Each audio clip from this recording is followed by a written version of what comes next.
My tethering, how far can I walk? Right? Oh, that was beautiful. I looked at the lyrics when we talked about choosing that song, and then I forgot the lyrics because that was a couple of weeks ago. So, what's the lyric? I give my heart. What is it? So here I am lifting up my heart to the one who holds the stars. Here I am. Yeah, I'm lifting up my heart to the one who holds the stars. That, you know what? That just that feels really awesome to me. Lifting up my heart to the one who holds the stars. Now the one who holds the stars can be anything you want, right? Depending on your theology, depending on where you are. But I'm lifting up my heart to the one who holds the stars. The truth is, we are stars in humanity. We are individualized beings of light that are stars. So how beautiful is that? So I want to just say Happy Father's Day again. I know for some of you, some of us, some who might be watching on Facebook. Hi, Facebook. Hello, world. Father's Day can be a tricky day for some people. And so I just want to acknowledge that. If it's a hard day for you, thank you for being here. Thank you for watching.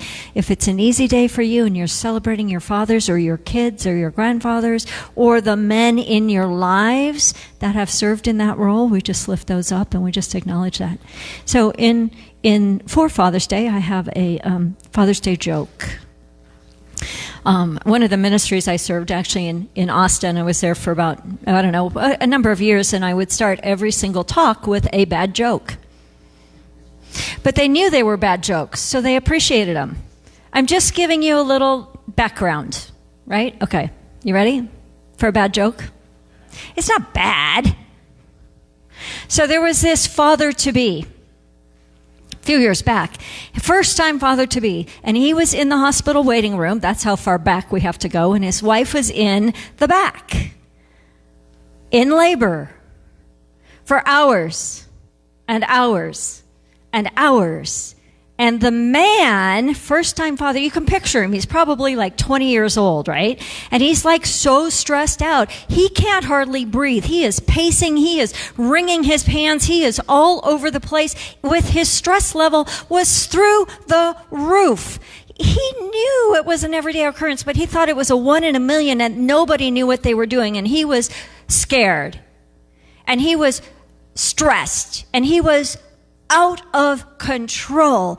And finally, at about 4 a.m., the nurse comes out and she says, "Congratulations, your wife is well and you have a baby. You are now a father." He goes, well, what do we have? She said, "You had a baby girl." He throws up his hands, he sits down, he breathes out this huge sigh of relief. "Oh, thank God, it's a girl. She will never have to go through the agony I've just gone through these last hours."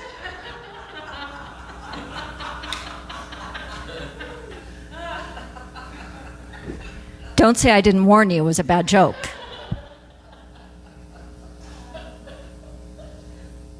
That was the reaction I had. It got my funny bone in some really ridiculous way. So, yeah.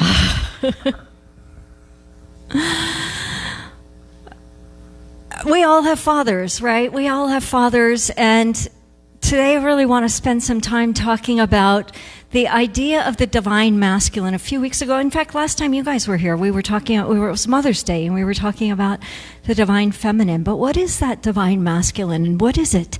What is it that we can aspire to? What is it that we can perhaps heal through in order to be more closely aligned with the divine masculine? Now, many of us, 1, 2, 3, 4, 5, half of us, isn't this interesting? Maybe half of us, usually it's like 3/4 of us, have been working on our divine feminine for a lot of years, but we've sort of excluded the divine masculine. So when we kind of think about this idea of divine masculine in general principle, we know that spirit, God, source, is all of it. We know that humankind was created in the image and likeness of us.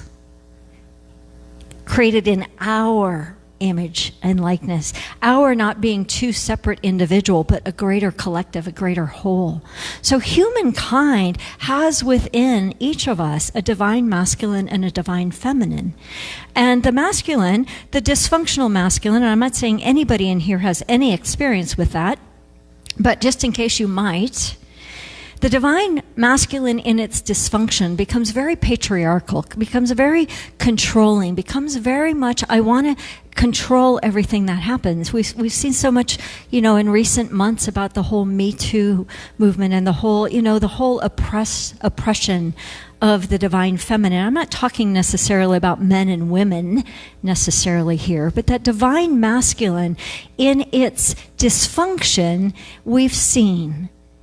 But the divine masculine in its divinity is something different. The divine masculine in its divinity is more about aspects like doing, like thinking, like analyzing, which is a good thing sometimes, which is more about decision making and leading and giving and pleasing and in action. So the divine masculine is really an outer flow. If we're going to relate this, which maybe we can try, to our breath. The in-breath, the inhale, is the divine feminine. The exhale is the divine masculine. The divine feminine is about receiving and feeling and intuitive. It's about that nurturing, that bringing in. But you can't have a healthy wholeness or healthy oneness. You can't come into oneness without both. It's both. And just like you cannot function on the planet with only the inhale.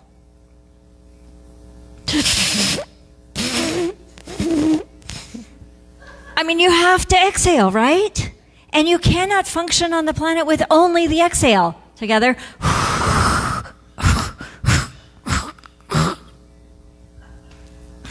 You can't do it. You need both. So our work is to really integrate both, the divine masculine within us, the divine feminine within us.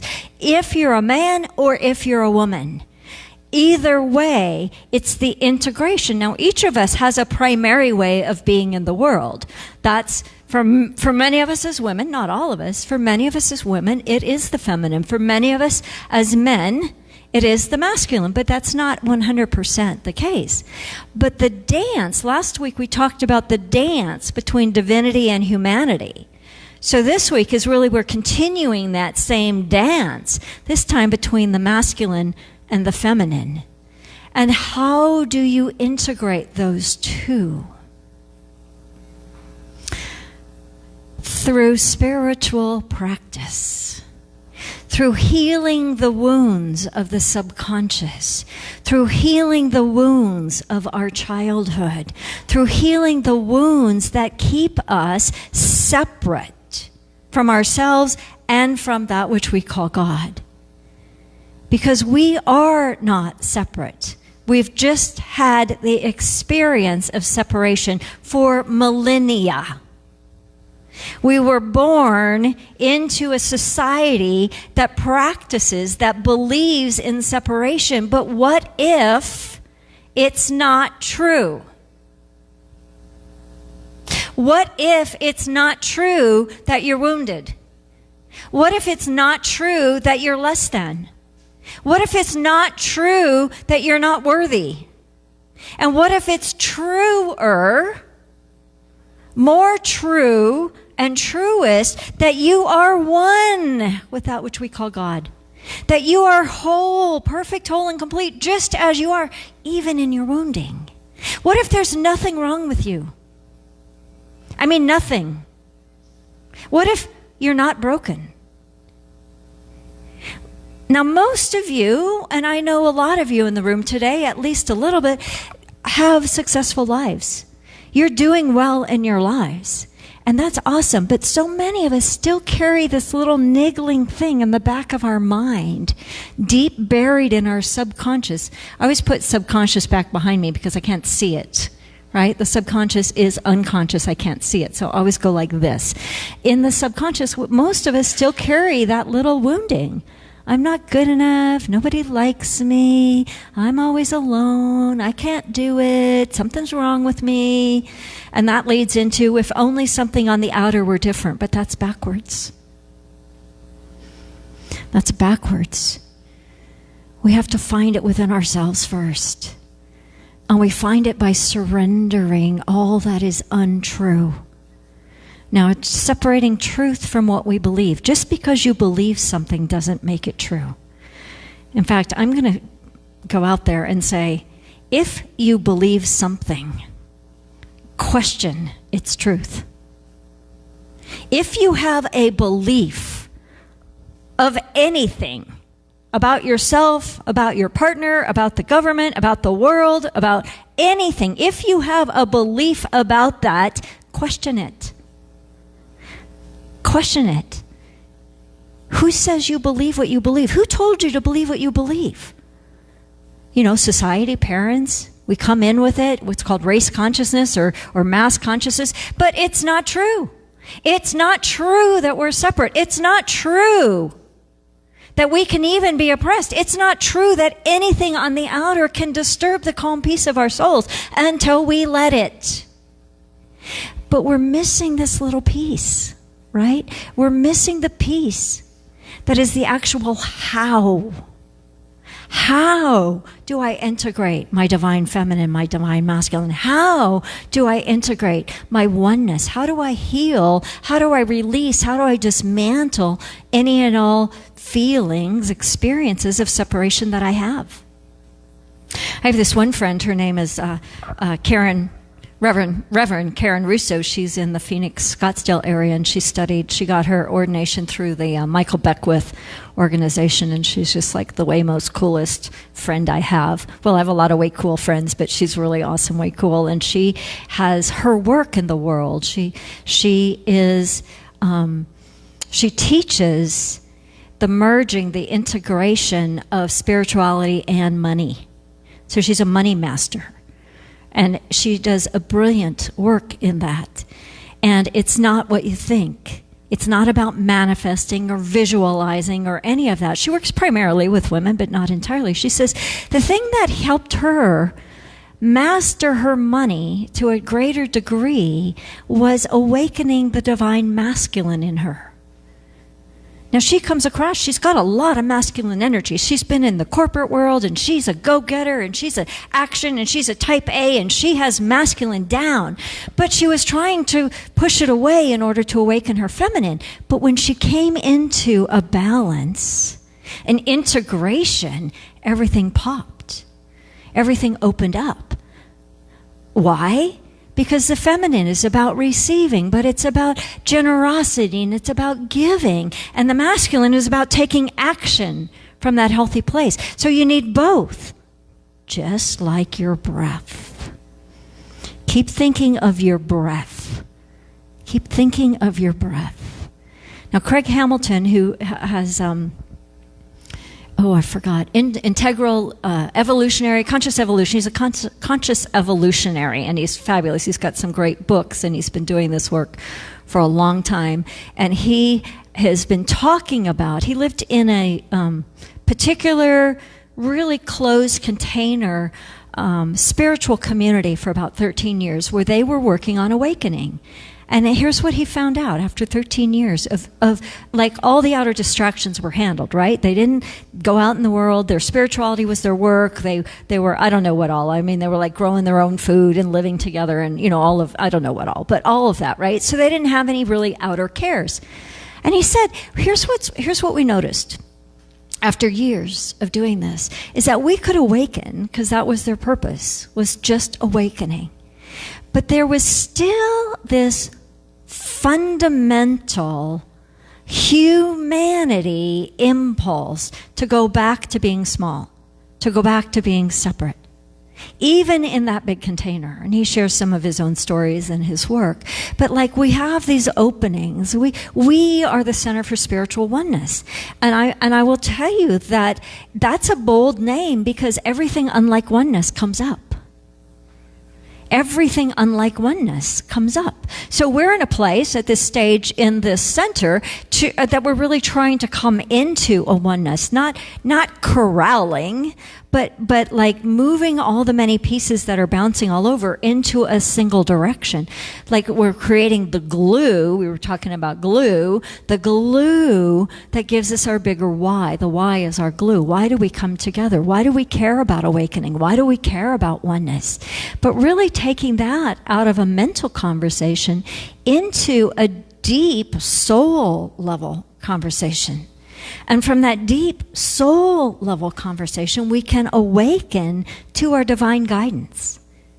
That is a bigger idea than what our humanity can hold. The reason you know it's divine guidance is because it's too big and you can't know how to get there. If you know how to get there, it's not big enough. You're still in your humanity.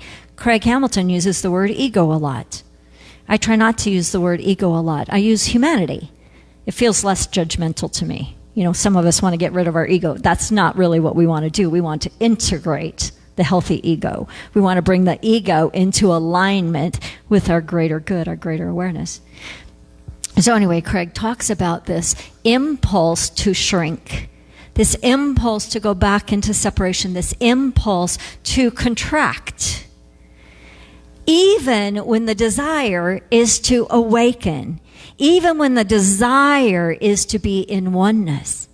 And so the work, the how, the practice is the practice. So if you want to awaken, you need to awaken. If you want to awaken, you need to do the practices that cause you to awaken every single day.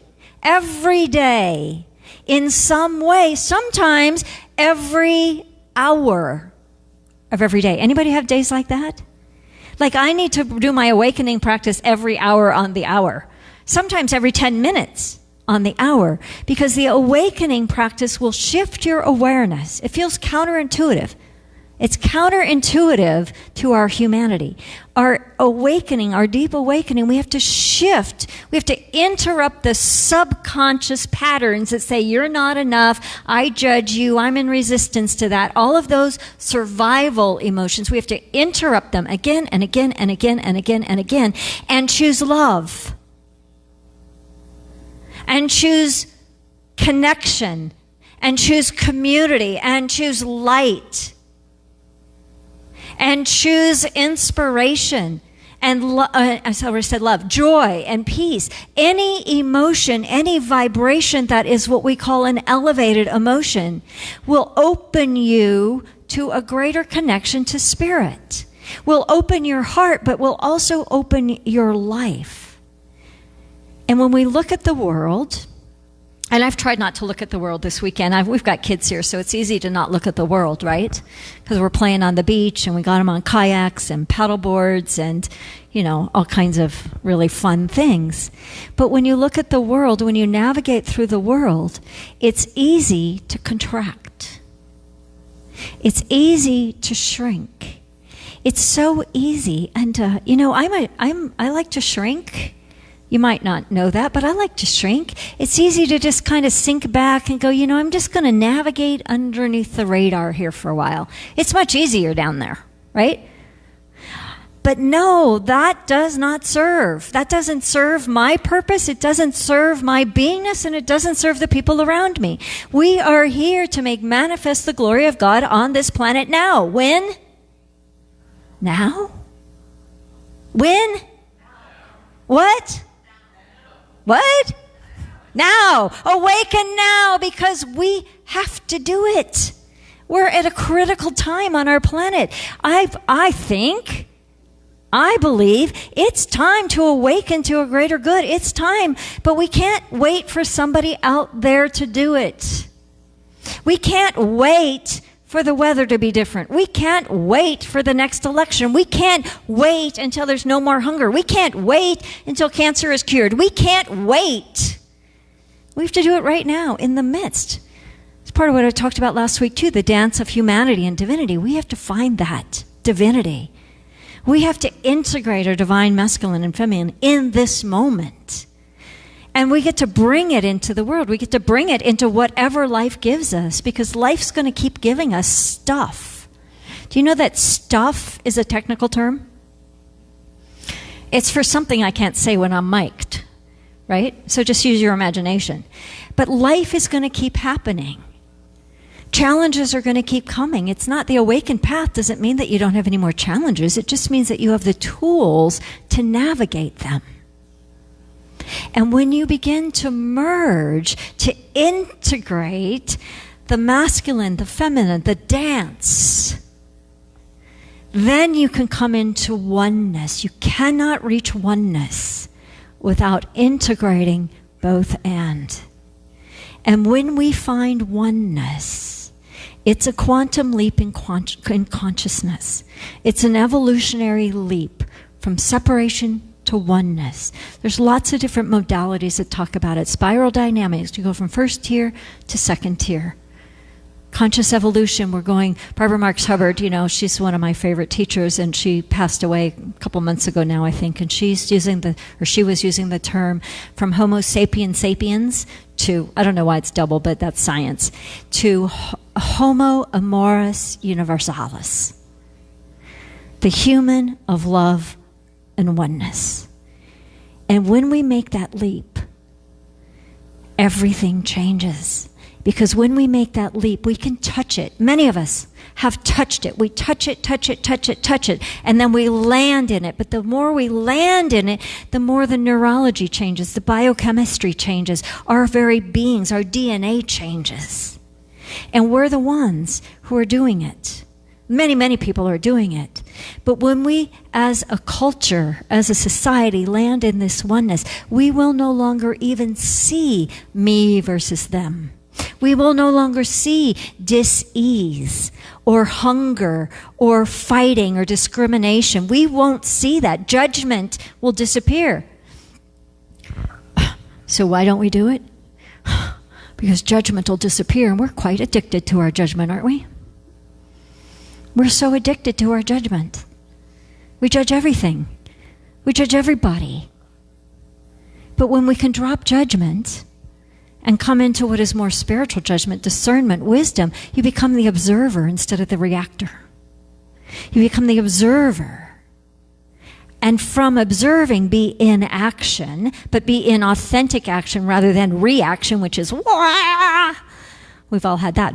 Together? Ready? Wah! This needs to be a little more interactive today. Okay, everybody, ready? Wah! That's what life gives us. But no, notice it. Just notice it. And then stop and go, wait, what do I choose? What do I choose? What do I choose? And pivot. Talked about pivot several times. Pivot from separation to oneness. How do you do it? How is the answer? How is the question, right? I said, how is the answer?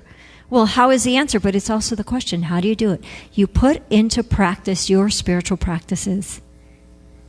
You do it again and again and again on a daily basis, and you do your meditation, but you do your meditation with the intention of being different when you get up. You do your prayers not to an outer God, but to love that permeates and penetrates and fills the inner spaces of our being.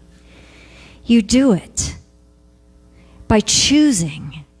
I notice I'm wonked out now. What can I choose instead? And you bring your awareness into your body, and you choose love, or you choose kindness, or you choose compassion. There's one more story. Story of a young man who got a brand new axe, and he went and he applied for a job at this, I forget what now just space what it's called, but he's going to cut down trees, What's that called? Anyway, it doesn't matter. Yeah. Maybe. I don't know. Lumber. Well, he was working for a lumber company, I guess. And he went in and he applied, and they said, okay, well, let's see what you can do. And he took his brand new axe and chop, chop, chop, chop, chop, and that tree felled quicker than ever before.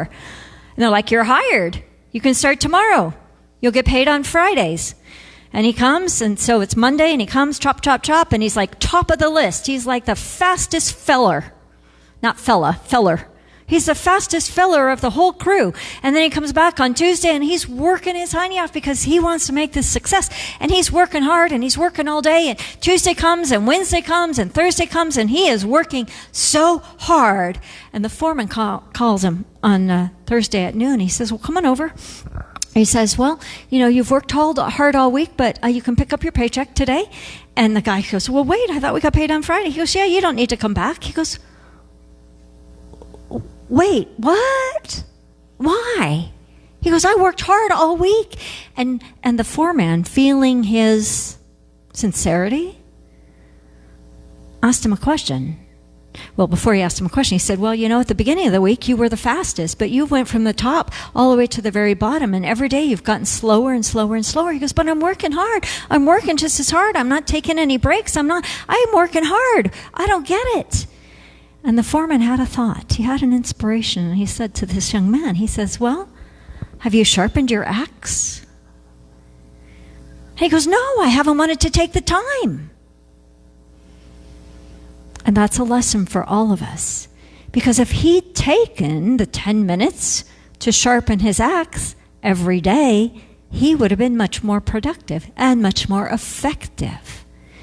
So our spiritual practice is taking the time, especially when we're super busy, to sharpen our axe, to keep our axe sharp, to keep ourselves connected to God, connected to Spirit, connected to Source, so that we can better navigate this life on this planet, so that we can be one and kind and compassionate, so that we can be love in the world. And it gets hard if we don't sharpen our axe. We get weary. We get worn down. So what do? Sharpen your axe. Go back to your practice. Get inside your body. Get connected to that which is greater than you. Practice the practices we give you. Practice the practices you know. Call somebody. Get help. We have to do it alone, and we can't do it alone. But our inner world is our responsibility. The outer world is our responsibility too, but we're not here to change the outer world. We're here to change ourselves. And from being different, then we do different, then we see different in the world. So what's Dad got to do with it? That's the title of the talk. I forgot to say it. So what's Dad got to do with it? Or should I had you do what's love got to do with it, right? The song, and just put Dad in, but I forgot. What's Dad got to do with it? Dad is that divine masculine. If the word Dad doesn't work, don't use it. The divine masculine that's when merged and integrated and balanced relationship with the divine feminine brings you into oneness. Oneness is what we're looking for. Oneness is what we're striving for. God bless you.